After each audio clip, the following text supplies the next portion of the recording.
Livingston inbound, 4 seconds to go. Season in.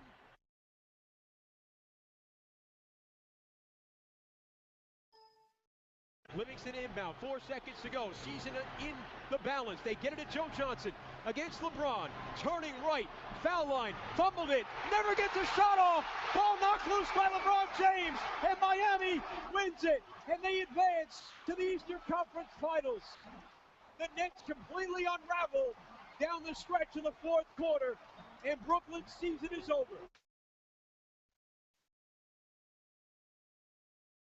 The big boys advance in round number 1, or round number 2, to the big conference finals. We'll see who joins them.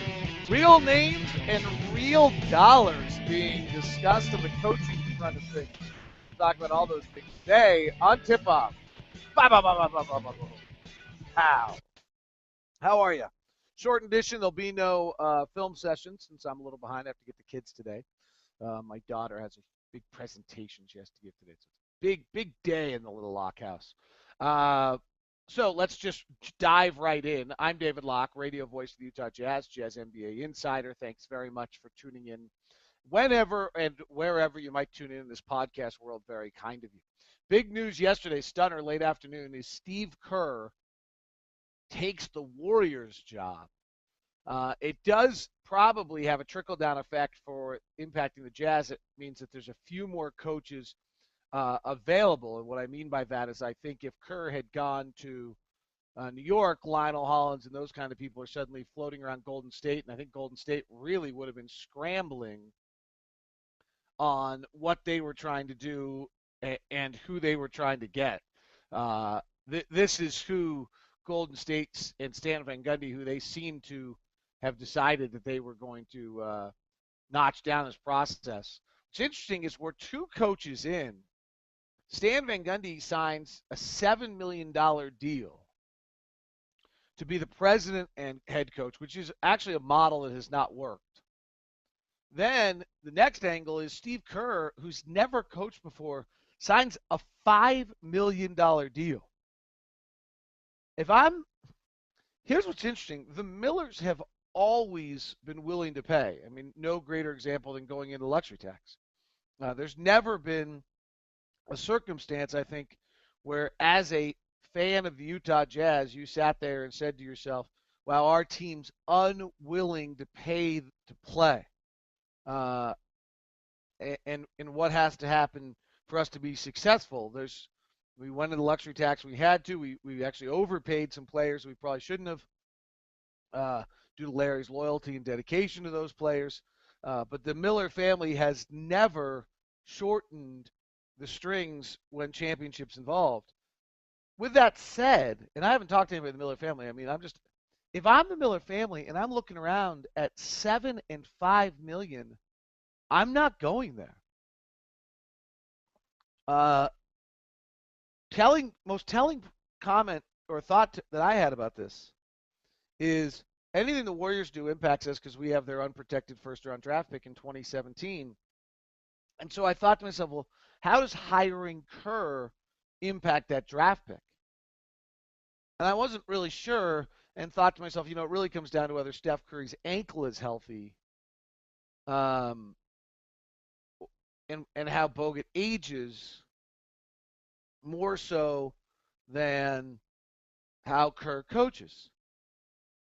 So you're paying $5 million for a guy that I just basically said has limited or no impact on how it impacts our draft pick. I like Steve Kerr. I think he's going to be fine. I'm not worried about whether he's going to be a good head coach or not. Though, quoting Steve Kerr himself, there's going to be a learning curve. I'm just not sure that I'm willing to go $5 million for a head coach, or that I even look at anyone. The remaining guys on that list: Hollins, Van Gundy, McMillan, Carl. $5 million for any of those? Is that where you? Because that's where the market is now. It's nuts. I'm not sure I'm willing to go. I'm not. with where our team is, what we have coming up, what the process is, that'd be a hard trigger for me to pull. Uh, I gotta say. Now I might be just up at night.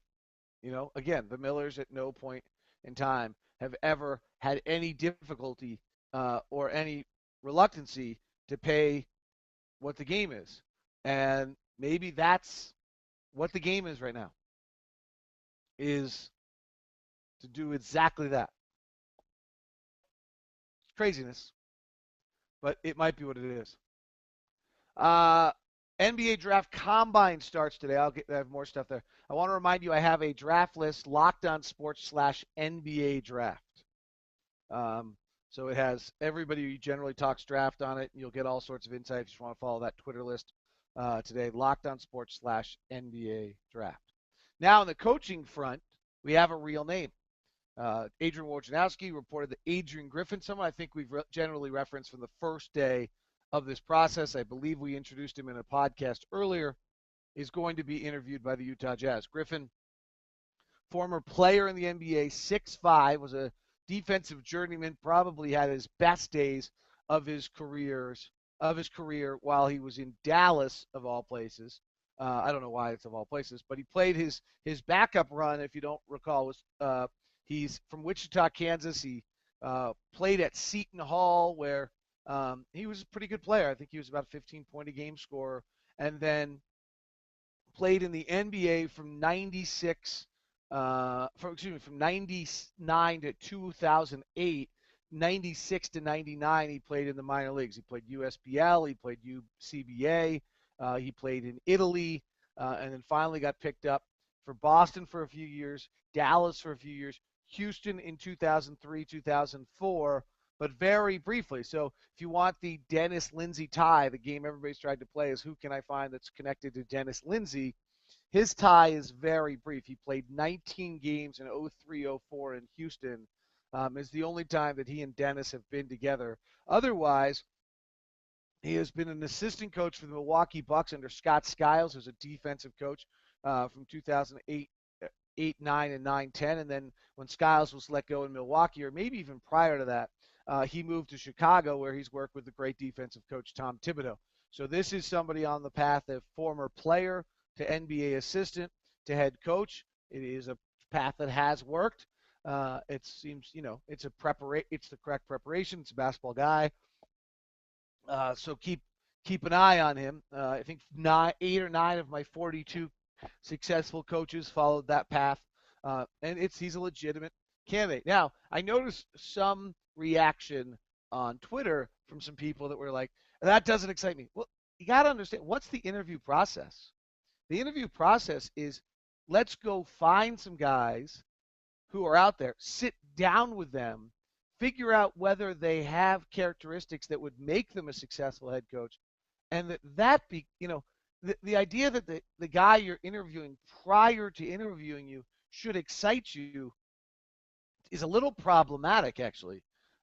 Really, the whole concept is the exact opposite, that you probably should be trying to go look and find guys who seem as though they would have a decent resume background, and then discover, or someone might tell you, and then you sit down with him and discover. Maybe he'll be really, really special when sitting across the table from you and wow you in the process. I don't know how many of the 20 interviews are going to, or whatever many interviews we're doing, are going to leak out.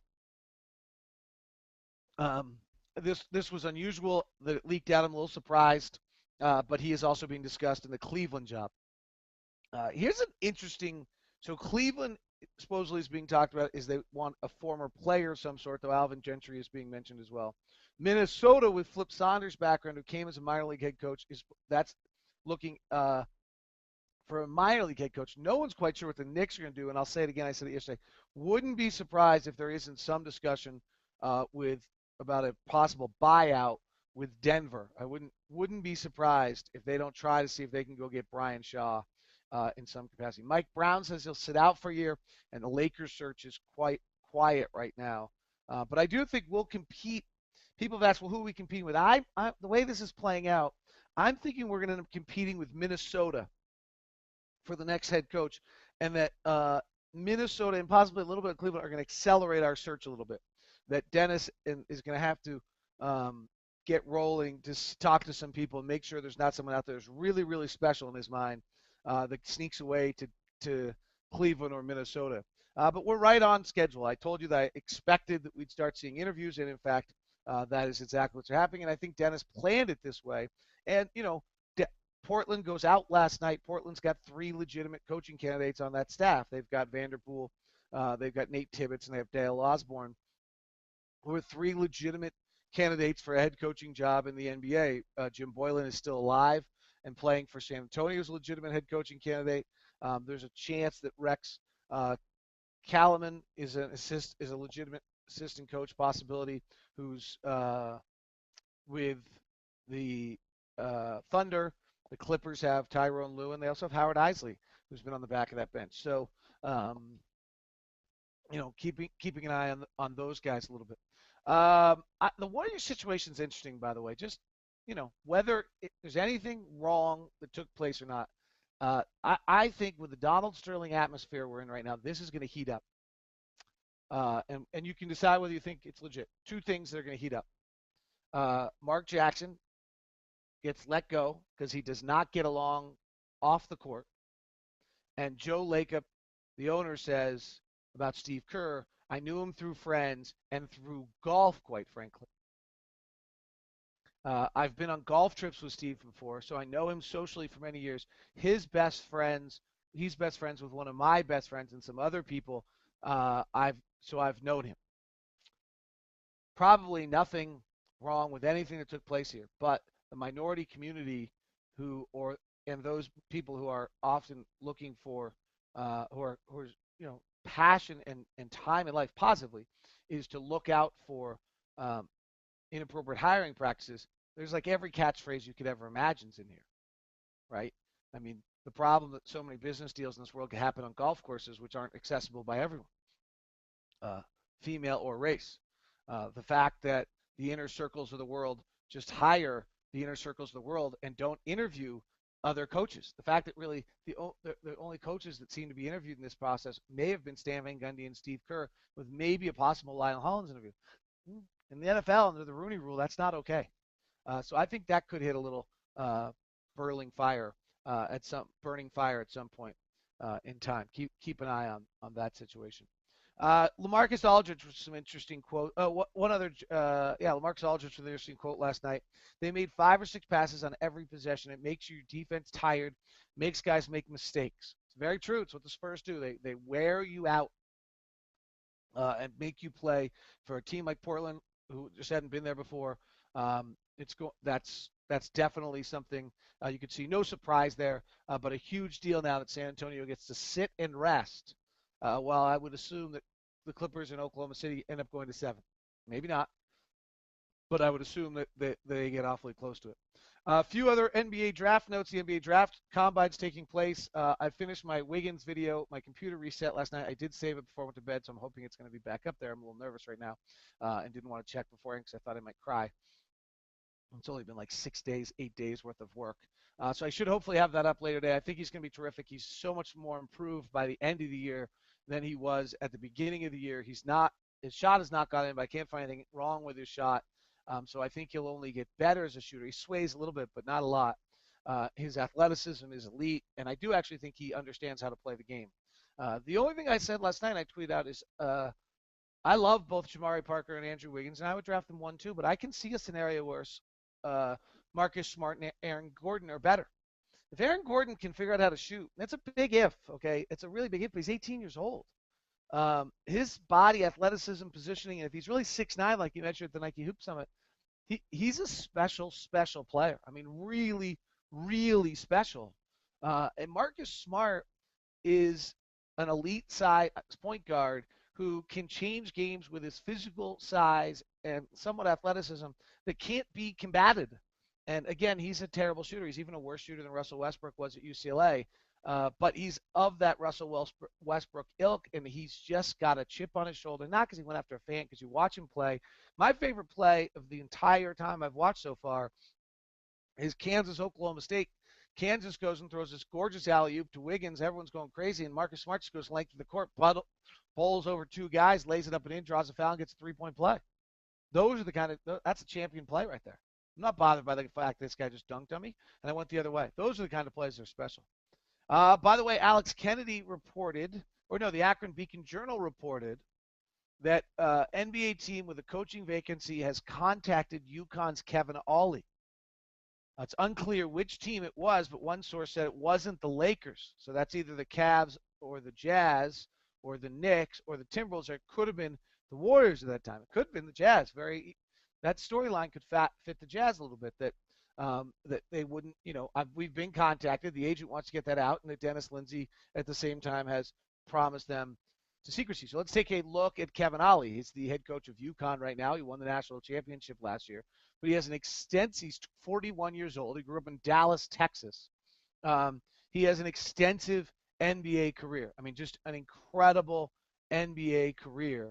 After playing 4 years at UConn, he played for everyone and anywhere in the NBA. Maybe the most, he played in the NBA from 97 to 2010. And he played for Dallas, Orlando, Sacramento, Orlando a second time, Philadelphia, New Jersey, Philadelphia a second time, Chicago, Indiana, Milwaukee, Seattle, Cleveland, Philadelphia, Minnesota a third time, and for like 3 or 4 years, Minnesota, and then Seattle again, just in a different city. So, one of the real staples of who he is he's very Christian-based, very involved in the Fellowship of Christian Athletes. But if you go to Kevin Durant, who talked about his impact, he changed the culture of Oklahoma City. He was a game changer. I think he changed the whole culture, just his mindset, professionals, every single day. And we all watched that, and we wanted to be like that. It rubbed off on Russell, myself, Jeff Green, James Harden, and then everyone who comes through now. It's a standard that you live up to as a Thunder player, and it started with Kevin Ollie. So interesting to see how this all plays out. Ollie also had that role a little bit in Cleveland, by the way, 03-04, being with LeBron. The GM at the time, Jim Paxson, cited Kevin Ollie's professionalism and approach to the game as qualities that valued. So he was not a great NBA player. I think his most he ever averaged was 8 points a game at one point in time. He was just a down-earth, mellow dude who just did things right as a total pro, and his coaching, his 2 years at Connecticut have been amazing. He was 20-10 his first year. They were ineligible for postseason, and the last year he carries them through the tournament. So that is Kevin Ollie, and that is today's edition of Tip Off.